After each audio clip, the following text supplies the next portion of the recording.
Hello, welcome to the chapter here after e4, knight f6, e4, c5, d5, e6, knight c3, ev, d6, e4. And now here we have a couple different ideas.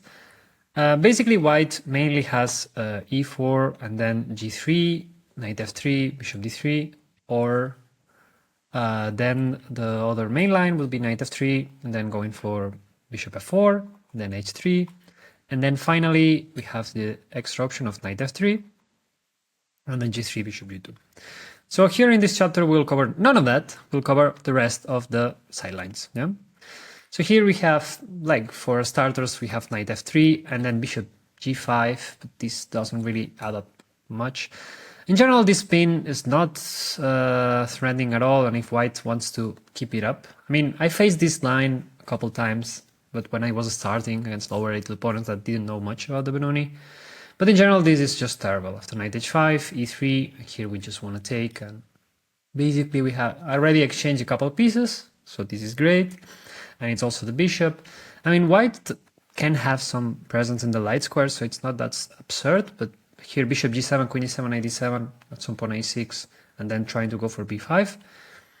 Might be, even you can go a6, b6, rook b8, since white, without the dark squared bishop and without any kind of pressure, nor on d6, nor f4, e5, nothing, we have plenty of time. So basically we can even afford to lose the tempo and prevent a5, so we can play b5 in one go, and we have this amazing pawn chain. So in general, this is great. This is just nonsense. Queen a4, since we talked about in the chapter with bishop f4, bishop g7, queen a4 check, here queen a4 straightforward doesn't make any sense. As knight b7, bishop f4, we can just play a6, and then rook b8, and then we'll be able to play b5, and at some point we'll play bishop g7 after queen e7 or queen b6 defending d6. Yeah, so yeah, this is nothing really. So after e4, g6, white can also try bishop g5 here, but again, doesn't bring that much. And after bishop g7, and here f4 might be interesting, but again, white is very late on development on the king side.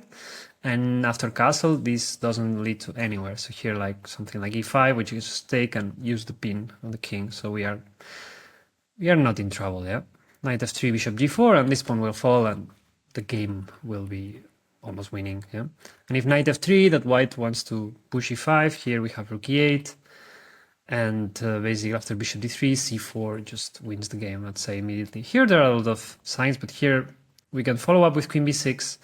We pressure here, we don't allow white to castle, we want to play knight e4 next move, and then bishop f5 and f5 later, and this bishop will be irrelevant.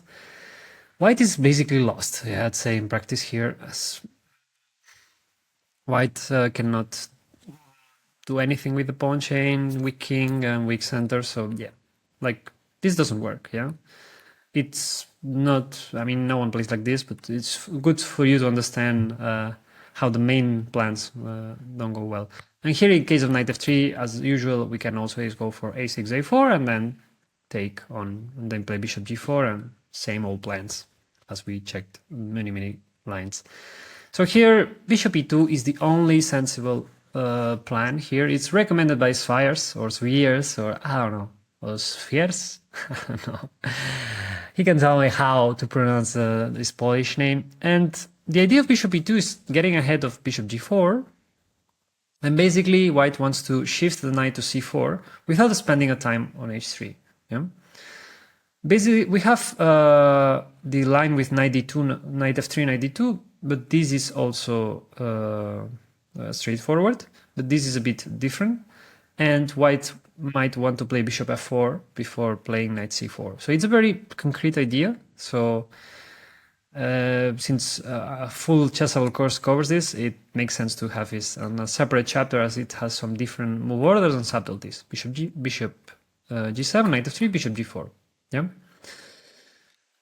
And basically now there is no threat of queen a4 check, because usually we want to include a6, a4, as queen a4 here and something like knight g1 might leave this bishop completely out of the pawn chain, and now white could just afford to take it out with f3 or h3, and we wouldn't be able to react. Yeah, but here having the bishop on e2, we can obviously take on e2, so this plan doesn't go to nowhere. So Sorry, we can, let's say, live without playing a6. So bishop g4. And here, if knight d2, it makes sense to exchange the pieces. And against knight c4, if you remember the chapter, or if I'm getting ahead of myself and you still did not check the chapter with knight d2, knight c4, which might make sense, usually when white has a lot of pressure on d6, but it's not castle, we want to we want to give up the pawn. Yeah. Just, you will see more examples. So here knight b d7 might be the best way to play it. And here is knight d6. We have this sweet little move, which is queen b8. Basically, white is not allowed to play bishop f4 thanks to knight h5, and white would be losing the knight, or at least or the bishop. And in case of knight d7, queen b8, and if white wants to go back to b5 or c4, we just push everything. So let's say knight c4, b5, and now rook e8 is coming. And white needs to pay attention to b4, and then knight e4, knight d5. Like, we have everything developed. Only this rook is missing, and white is still has a lot to do in the phase of development. So we are very happy. So again, these kind of positions, you need to know that sometimes it's good to sacrifice, because otherwise, if you try to play passive, we can get into a lot of trouble. Let's say bishop f4, and now what? How we develop this? a6, a4. What? Queen c7, a5 can be punishing, and it's also difficult here to just move the pieces around. Yeah, like the position is a bit crowded. And also we need to play queen c7, otherwise knight b6 might be annoying. And here, let's say a5, and white has very, like, a dream position, no? And maybe something like b5, white can even sneak the knight here on c6, and also have pressure on a6, and this is very annoying. Yeah, like white has a lot of initiative. So again, this is very important for you to remember these themes, and you will see in that chapter a lot as well. And so basically here the point for Darius is to play bishop f4, allow the exchange on f3, but at the same time create some pressure on d6 that it's very annoying, as we cannot develop the knight on d7 in one go. And if we try to play, like, I don't know, try to, for instance, take, and here, if, yeah, we try to take on f3, and then we try to castle, and now what? Now how we develop? Let's say a6, like after castle a6, to force a4, and then queen c7. White can even try to go for e5, and white is very happy to have an open position with both bishops, and after take, knight d7, I guess white can just move out, and then play d6 and a4, and white is very happy to have the both open bishops doing work, and also have a lot of presence on the light squares. Like, we have a lot of, here in this kind of structures, we have a lot of control of the dark squares, but not that much of the light squares, as we change the bishop. And if white manages to get this d6 going, like, suddenly we are very weak and very exposed with the bishop. So that's the reason why we don't want to commit to bishop f3 too quickly. So after castle, and let's say white castles, here we want to play a6, a4, and now it's very important, as with this move order, white did not have a chance to play e5 the same comfortable way.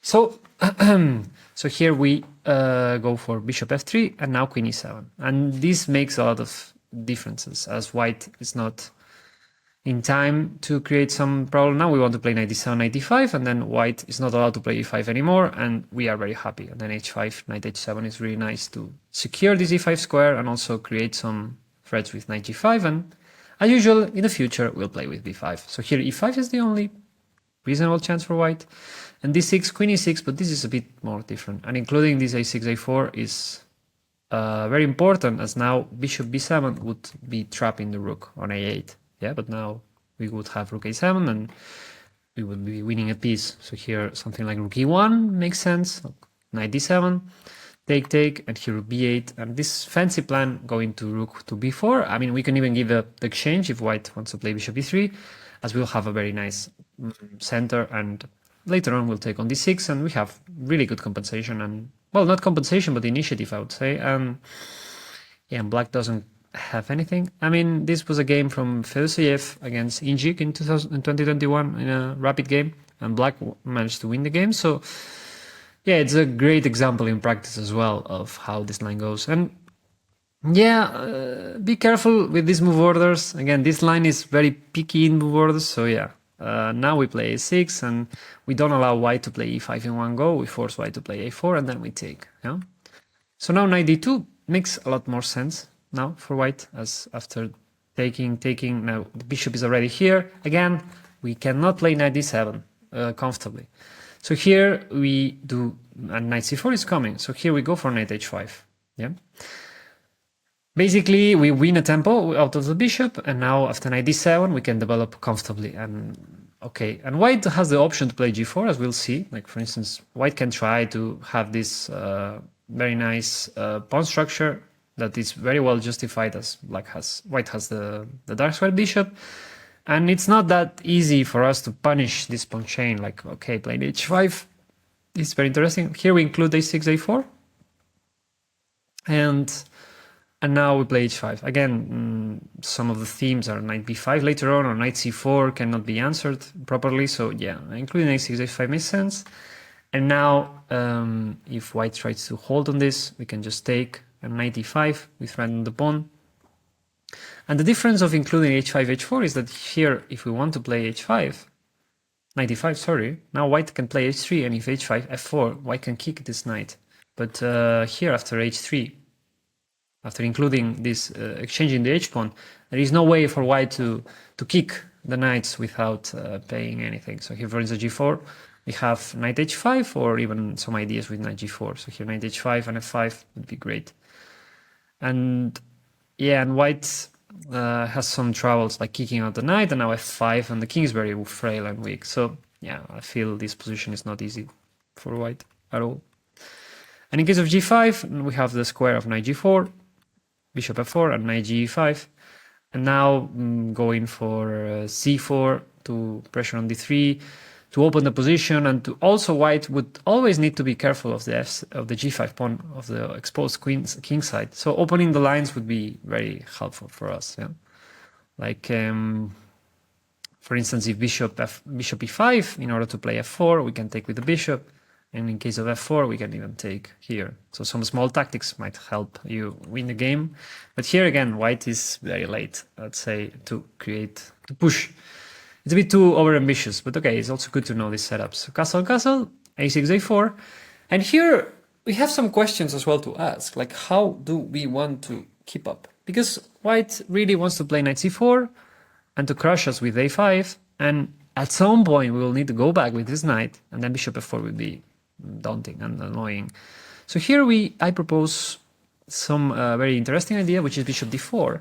I already played this idea in a game, not precise in this variation, in the variation with knight f3 and h3 and e4 and bishop d3, because at some point white has the bishop on e3, and this idea happens in different variations. That's why I wanted to show it. The first point is that if white tries to exchange, suddenly this knight doesn't have any nice square. Let's say d1 or b1 are both useless.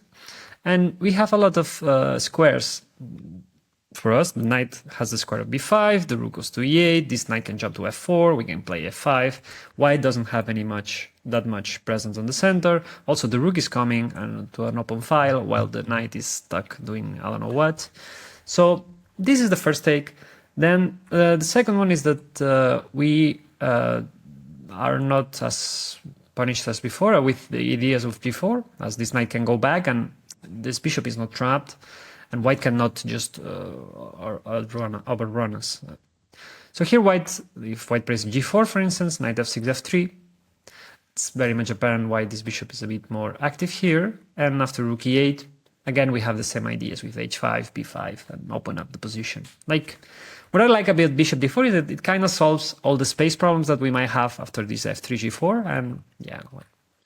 In case of a5, which is the main move, other moves don't really make much sense. We want to play rook e8 and rook b8. So after a5, rook e8. And for instance, in case here it's good that Zweyer says that after b5, take, rook a2 is very strong. And actually, we make sense. Like let's say that we justify white's plan. Like white wants to play a5 to force us to take with the queen, and now pressure on a6 for free. Now knight c5 is knight c4 is also coming. This position is tricky and it's what white wants, so that's why we play rook e8. We transpose to a very old line that has our games, but again, we leave room for mistakes for white. So here white has different moves, like now g4, now we would make b5, and again, the position is much open, so white cannot afford to take on a6. And here we have some pressure on through the e5, and for instance, there was a game here after knight d1 from Korchnoi against Nunn. And here, giving out the piece, and suddenly white can kind of defend, but here after rook b8 with the rook b4, I mean, or rook e6 later on to play queen e7, white has a lot of problems. We have a lot of nice squares, and basically I'd say that the knight on d1 is wrong, and basically even if we end up with piece down, we have a lot of compensation. For instance, something like queen f2, let's say. Here already might have some tricks with rook b2, for instance. And after take, we get back the queen, yeah? Well, we get back material, we win the queen, and we are almost winning. So this is just one of the examples that I came up right now. But here, for instance, I was thinking as well of knight f4 is also strong, as we are trying knight h3. We want to play d5 and kick this knight. Knight d3 is also coming. Like, we have a lot of movement in our favor. So knight c4 is the most common move, but here we just play queen c7, we want to play b5, and we are also kind of threatening e4 with bishop c3 at some point, so white needs to do something about it. And queen d3, we can play knight d5, and again, we exchange a couple of pieces, we're very happy about that, and we exchange the best piece for white by far. So queen c2, and now b5 is very different, like now we have a lot of pressure on the center. White doesn't want to allow himself to double the pawns. I mean, technically with the engine it's not that bad, these positions with white. Actually, it can be interesting as our knight suddenly gets out of suitable squares. Like it's not easy to go back to f6, and playing knight g7, f5 is also a bit clunky. But I'd say in practice this is very safe, and here, for instance, in case of knight a5, if we don't fancy these positions and if your opponent plays very quickly, we can also play knight f6 and still the position makes sense. White doesn't have easy pressure here. We are also pressuring the center. We are also making white take decisions. It's not that white has a very straightforward plan. Yeah. So here, finally, white has a very fun idea with rook a4. Okay, I just found this fun idea. But in general, white is not threatening anything as this pawn is loose. So here we can have time to bring back the knight. This is actually a novelty, but I don't know, makes sense. And it's also really good for you to ask the question that, is my opponent really threatening this? Yeah. And this move helps you understand that, because now rook a1 is the only move that makes sense.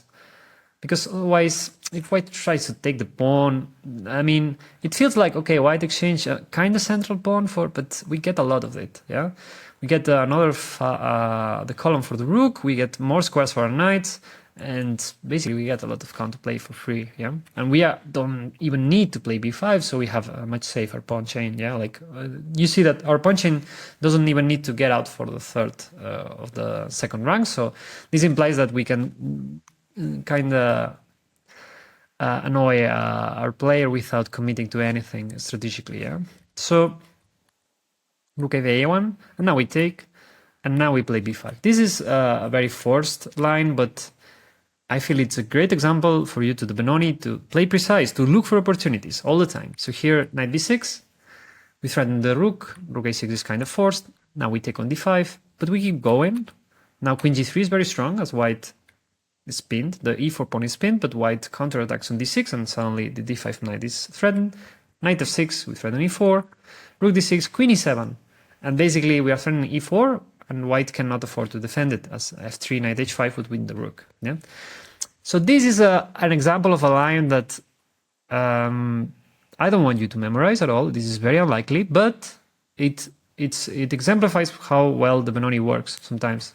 It's how your desired plans work beautifully, and you need to keep looking for, okay, maybe it works, but for a different reason, I still don't know. Just check it, yeah? And yeah, and basically this line, again, I'll try with, you need to be smart about the move orders, and it needs to make sense for you. Like, don't try to memorize, again. Don't try to memorize blindly, because at some point you will play a blitz game that your opponent plays this, and you will have like a loose hand, and you will play the first move that comes to your mind.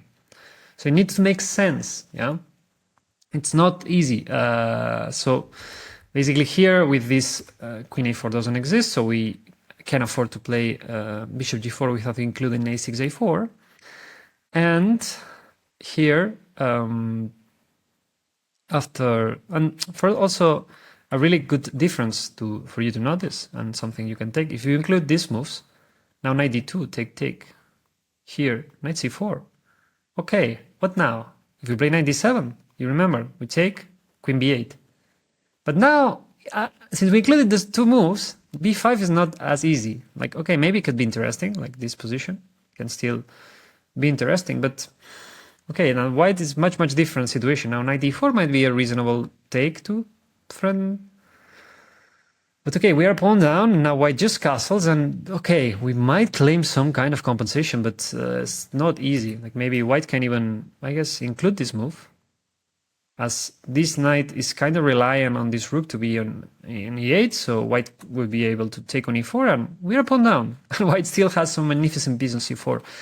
So again, it's good for you to know against these subtle move orders when you can play a6, a4, when you cannot, and yeah, in this line you just need to make sense for you, yeah?